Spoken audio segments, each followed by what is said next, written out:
Après Bobo Dioulasso, Corsimoro, Coupella et Sabou, c'est au tour de Ouagadougou de vivre sa grande journée de reboisement dans le cadre du jubilé des 800 ans du Cantique des Créatures, sous le haut patronage de M. Roger Barrault, ministre de l'Environnement, de l'Eau et de l'Assainissement, et avec la bénédiction de son éminence, cardinal Philippe Ouedraogo. La grande famille franciscaine du Burkina Faso se réunira le samedi 23 août 2025 dès 8h sur la colline mariale de Yagma pour un témoignage écologique inédit, marqué par la plantation de centaines d'arbres de diverses espèces, symbole d'espérance et d'engagement pour notre maison commune. Sortons nombreux pour soutenir cette action, car protéger la création, c'est un devoir pour tous. Infoline 78 88 18 92.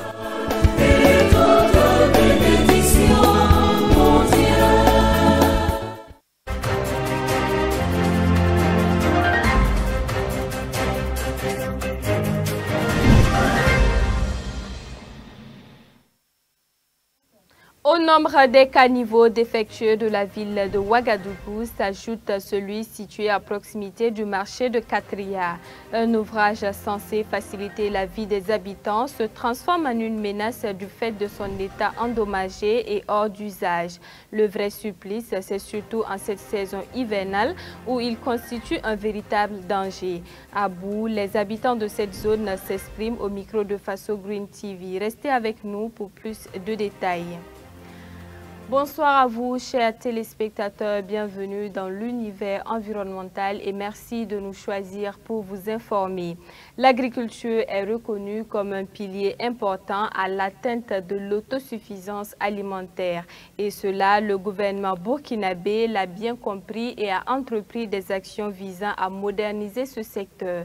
Lors d'un déjeuner de presse, le ministre d'État chargé de l'agriculture, Ismaël Sombier, a été interrogé sur la possibilité du Burkina Faso d'atteindre l'autosuffisance alimentaire. Suivez ces éléments de réponse dans cet élément de Kokoumiesu.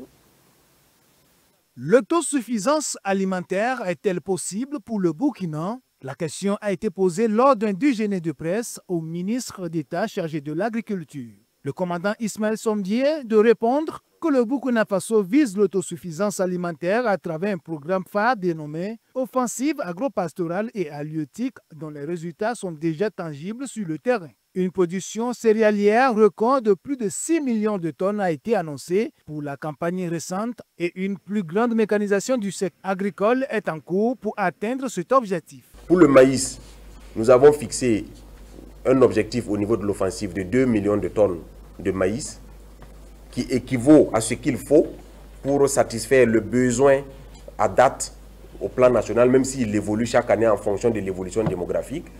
Mais ne serait-ce que la production de la campagne agricole 2024-2025, nous étions déjà à 2 300 000 tonnes de maïs. Donc si on ne prend que le maïs, c'est pour dire qu'au Burkina Faso, nous produisons suffisamment de maïs pour répondre aux besoins de la population et de la consommation animale en matière de maïs. Pour le riz, nous étions déjà à 670 000 et quelques tonnes de riz produits. Donc nous avons fixé l'objectif d'1 million de tonnes de riz paddy pour l'offensive en tenant compte de notre besoin. Ces efforts font partie du plan global Offensive agro-pastorale et halieutique 2023-2025 qui envisage d'atteindre l'autosuffisance alimentaire dans un délai très proche. Si je prends d'autres produits tels que la pomme de terre, nous avons évalué notre consommation au plan national en tenant compte de l'importation qui est faite chaque année. Cette année, nous sommes déjà autour de 50 000 tonnes de pommes de terre produites dans le cadre de l'offensive. La campagne agricole sèche passée, c'est déjà plus de 50% de taux de réalisation de notre besoin. Ça veut dire que nous couvrons au jour d'aujourd'hui, nous couvrons plus de 50% de notre besoin de consommation en matière de pommes de terre. L'enjeu, c'est désormais la conservation. Pour donner plus de détails, le Burkina Faso a également pour objectif d'accroître la production de poissons. Le gouvernement met en place des mesures pour accélérer le passage vers une souveraineté alimentaire réelle d'ici les années à venir, en s'appuyant sur une utilisation intensive des ressources et des innovations. Nous avons fixé 100 000 tonnes de poissons pour la première phase de l'offensive en tenant compte de notre consommation. Et l'autre objectif était pour la première phase de l'offensive de couvrir 50% de notre besoin. Déjà, bon, nous avons eu, le démarrage a été un peu difficile. Nous sommes un peu loin du compte pour le moment, mais je pense qu'avec les initiatives qui se multiplient et avec les efforts qui sont en train d'être renforcés, cette année seulement, nous sommes en train de mettre 900 cages flottantes de 75 mètres cubes sur les plans d'eau. Nous devons également travailler à la durabilité de ces plans d'eau. Bien que le ministre n'ait pas précisé de date exacte dans son intervention, les plans actuels visent probablement à atteindre l'autosuffisance alimentaire dans un avenir très proche en tenant compte des niveaux de production et des investissements en cours. En titre, je vous le disais, une infrastructure censée protéger devient une menace. Le quotidien des habitants de Katraya bascule dans l'inquiétude due à l'état défectueux de ce caniveau vieux d'une vingtaine d'années. À chaque pluie, il déborde, disparaît sous les eaux et devient un véritable piège pour les habitants. Il est même transformé en dépotoir où il accueille ordures et eaux usées. Les riverains à bout tirent la sonnette d'alarme. Le constat, c'est avec Bernardine Ouedraogo et Mamadou Souari. À quelques encablures du marché Katraya, ce caniveau construit il y a plus d'une vingtaine d'années, à en croire les riverains, est aujourd'hui dans un état hideux. Nous sommes à Karpala, dans l'arrondissement 11 de Ouagadougou. Longtemps oublié, l'ouvrage n'assure plus sa fonction initiale de drainage des eaux. C'est plutôt le danger tapis pour les riverains. À chaque pluie, l'eau déborde. Le caniveau devient invisible sous les eaux. Des enfants, des femmes et même des personnes âgées y sont déjà tombés et ressortent parfois avec des séquelles. Le canal est là, mais nous suivons de jour en jour l'érosion de ce canal, particulièrement ce que vous voyez.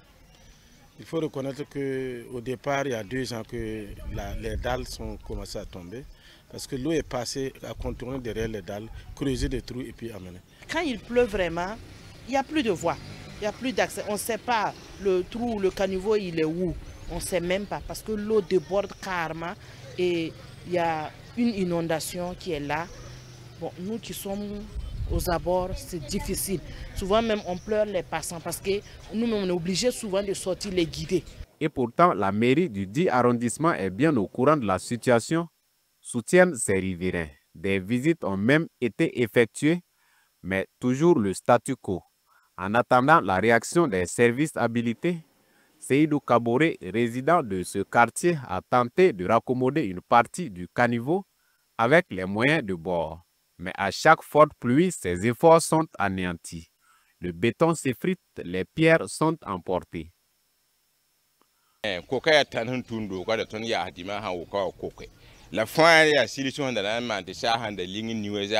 que vous voyez, c'est le dimanche que nous avons essayé d'arranger afin d'empêcher l'eau de détériorer davantage l'ouvrage. Néanmoins, nous demandons de l'aide. Le caniveau, en plus d'être dégradé, est désormais utilisé comme un dépotoir. Des restes de nourriture, des sachets plastiques et autres ordures ménagères s'y entassent, obstruant l'écoulement des eaux. Plus grave encore, certains habitants ont directement raccommodé leurs tuyaux de toilette au caniveau, ce qui favorise la prolifération des moustiques. Ça sert de dépotoir, les cabris morts, les animaux morts, tout se jette ici, même des bébés.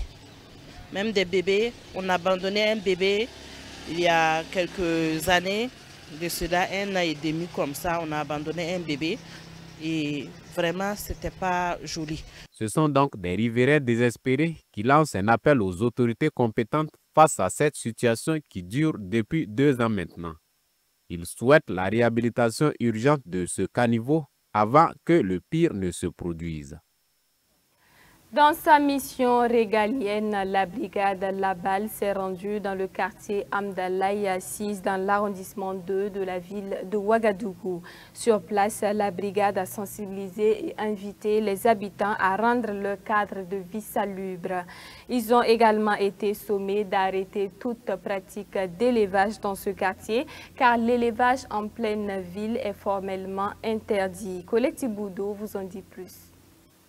Amdalaï, ce quartier de l'arrondissement 2 de la ville de Ouagadougou, souffre depuis plusieurs années de l'insalubrité. Presque partout dans les ruelles de ce quartier, on retrouve des déchets, des eaux usées et aussi des excréments d'animaux. Est-ce de l'ignorance ou encore de l'incivisme de la part des habitants? Une question qui attend toujours réponse. En sortie d'inspection et de sensibilisation dans ce quartier, grande fut la surprise pour la brigade Labal de constater une mauvaise gestion des déchets ménagers et des eaux de toilette dans la majorité des habitations. Les propriétaires fautifs remarqués ont été interpellés et invités à rendre leur cadre de vie salubre. Je vous assure que plus de 90% des constructions ici, on est plus perdu dehors dans le quartier.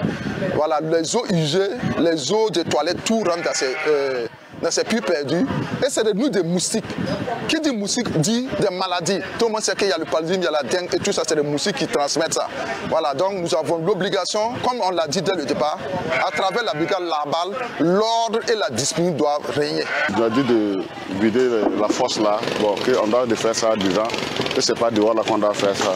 Bon, sincèrement, là, c'est bien dit, c'est bien parlé. Comme il y a une sensibilisation qui suit là, bon. On va suivre à la lettre ce qu'ils disent quoi. Garder son cadre de vie salubre est une bonne chose et nous en sommes pleinement conscients.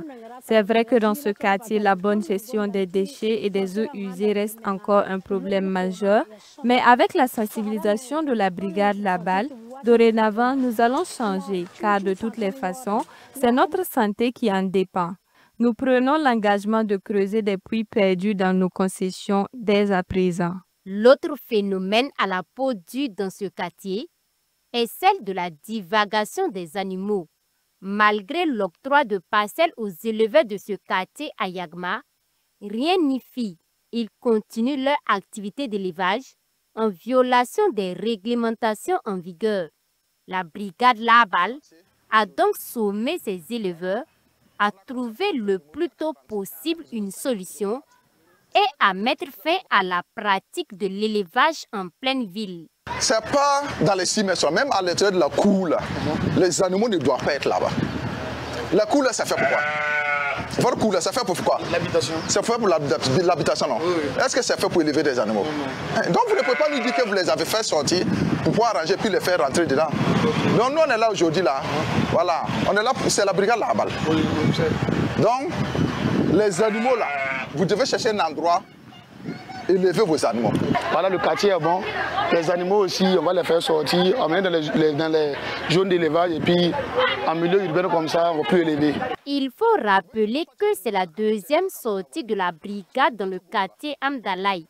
Après cette étape de sensibilisation, tout récalcitrant se verra purement et simplement sanctionné. On laissait entendre les membres de la brigade. Ce journal prend fin ici. Merci à tous de l'avoir suivi et rendez-vous très prochainement pour une nouvelle session d'information. En attendant, je vous souhaite à toutes et à tous un très bon week-end. Au revoir.